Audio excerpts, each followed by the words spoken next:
देखिए, हमारे माननीय मुख्यमंत्री जी का विजन है इस बार हरिद्वार में बहुत अच्छा कुंभ हो, और जैसे हमारा प्रयागराज में कुंभ हुआ है, वैसा ही कुंभ हमारा हरिद्वार में होगा।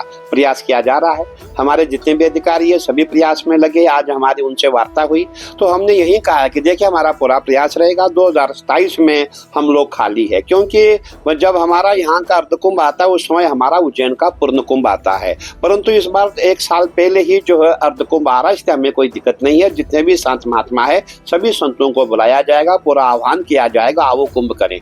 और मैं समझता हूँ कि बहुत जल्दी आप फील्ड में काम देखेंगे। अभी पूरा रोडों का जाल बिछने जा रहा है, पुल बनने जा रहे हैं, जो मुझे बताया गया है। और हम बहुत जल्दी माननीय मुख्यमंत्री जी से बात करेंगे, वार्ता करेंगे, और हमारा प्रयास रहेगा कि हमारा जो 2027 का जो कुंभ होगा दिव्य और भव्य कुंभ होगा, ऐसा पूरे संतों का, पूरे सनातनियों का। और ये भी हम चाहेंगे कि पूरे देश विदेश से हमारे सनातनी आए और कुंभ करें। इसलिए मैं यही कहूँगा, आओ कुंभ करें। हर हर गंगे जय मां गंगे। प्रयागराज महाकुंभ दिव्य और भव्य मनाने के बाद अब उत्तराखंड सरकार 2027 में लगने वाले अर्धकुंभ को कुंभ के रूप में मनाने जा रही है, और इसके लिए उत्तराखंड सरकार द्वारा भव्य तैयारियां भी की जा रही है। हमारे साथ मौजूद है हरिद्वार के एसडीएम साहब। सर, स्वागत है आपका तिलक पत्रिका पे।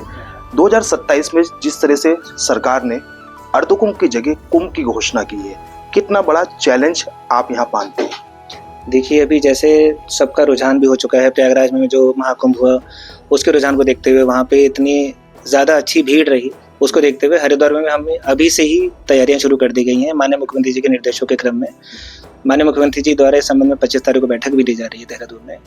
तो उसी के क्रम में हमारे द्वारा जो हमारे अखाड़े में जितने परम पूजनीय महामंडलेश्वर हैं, आचार्य महामंडलेश्वर हैं, महामंत्री जी हैं, सबसे संपर्क करके उनके सुझाव भी लिए जा रहे हैं, उनके प्रतिभाग करने को लेकर उनसे विचार लिए जा रहे हैं, उनके प्रयागराज के अनुभवों को भी सुना जा रहा है, और हरिद्वार के पुराना जो उनके अनुभव है उनको भी उनके द्वारा साझा किया जा रहा है, ताकि हम लोग उसी तरह से काम को समय शुरू कर सकें। सर, बात की जाए अर्धकुंभ में जो अखाड़ों की व्यवस्था होती है, अखाड़े द्वारा स्नान नहीं किया जाता, मगर इस बार अखाड़ों को भी अमृत स्नान जैसा बताया जा रहा है कि साधु संत भी स्नान करेंगे।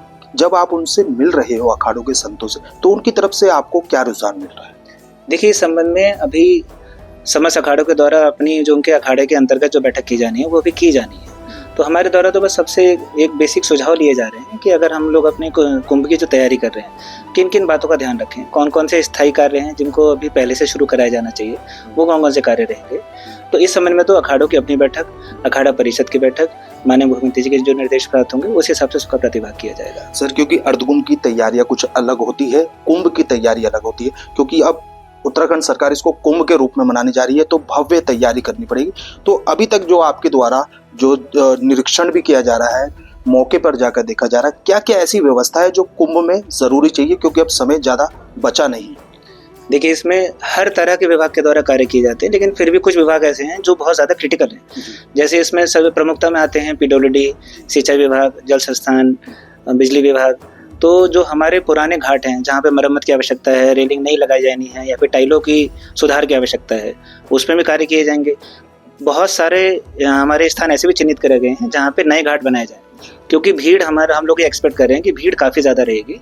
तो क्राउड मैनेजमेंट हमारा इस तरह का ना हो कि लोगों को किसी भी तरह की समस्या है, ना ही स्थानीय जनता को समस्या है, ना ही हमारे यात्रियों को समस्या है। उस तरह से हमारे द्वारा प्लानिंग की जा रही है। जो हमारा कुंभ क्षेत्र है उसको भी कितना विस्तार किया जाए या कितना मॉडिफाई करा जाए, उसके संबंध में भी चर्चा की जा रही है। ये हमारा जो कुंभ क्षेत्र है 4 जिलों में है, हरिद्वार, देहरादून, टिहरी एंड पौड़ी।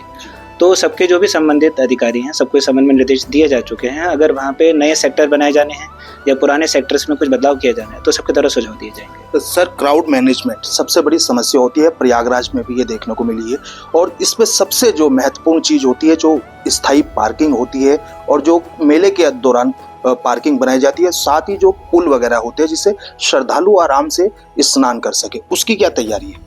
देखिए, इस संबंध में बहुत विस्तृत तैयारी की जा रही है। जो हमारे इससे संबंधित विभाग हैं उनके द्वारा हर तरह के प्रस्ताव दिए गए हैं। कुछ स्थायी समय प्रस्ताव दिए गए हैं जिसमें स्थायी सड़कें बनाई जानी हैं, स्थायी पुल बनाए जाने हैं।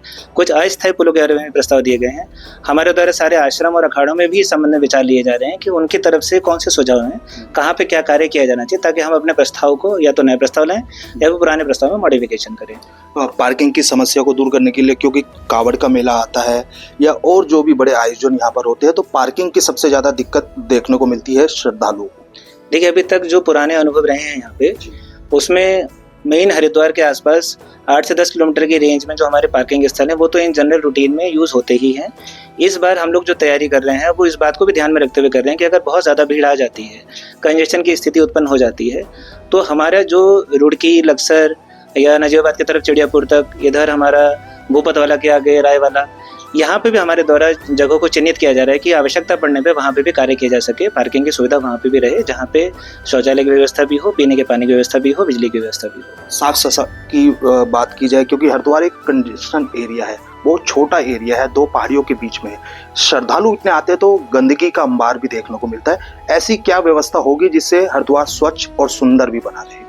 देखिए, सफाई व्यवस्था के लिए तो एक बृहद पूरी प्लानिंग करी जाती है, जिस संबंध में हमारा जो सॉलिड वेस्ट मैनेजमेंट है, किस तरह से उसको कलेक्ट करा जाएगा, सेग्रीगेट करके, और कहाँ तक हमें ट्रांसफर स्टेशन बना के फाइनल हमारी साइट पे पहुंचाया जाए। इसके अंदर ये ध्यान रखा जाता है कि जो कलेक्शन करा जाए और जो सफाई चले वो दिन में तो निरंतर चले ही चले, लेकिन जो कलेक्शन का काम है वो रात में चले, रात की शिफ्टों में चले, ताकि यात्रियों को परेशानियां ना हो। लेकिन हमारी तैयारी यही रहेगी कि भाई ज़्यादा से ज़्यादा भी आते हैं अगर, तो यहाँ पे लोगों को परेशानी ना हो, ना ही यात्रियों को परेशानी हो।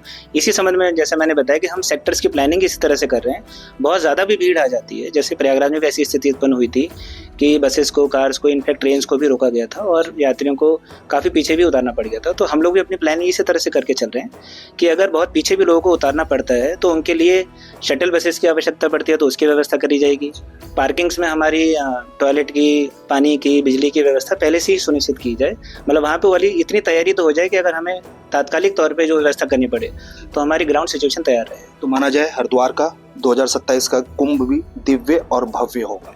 बिल्कुल होगा। 2027 का कुंभ हमारा आगे के लिए भी एक उदाहरण बनेगा, और हमने पुराने जितने अनुभव हैं उनको अभी से हम लोग तैयारी में लगे हुए हैं कि किसी तरह की कोई कमी ना रहे। बहुत धन्यवाद।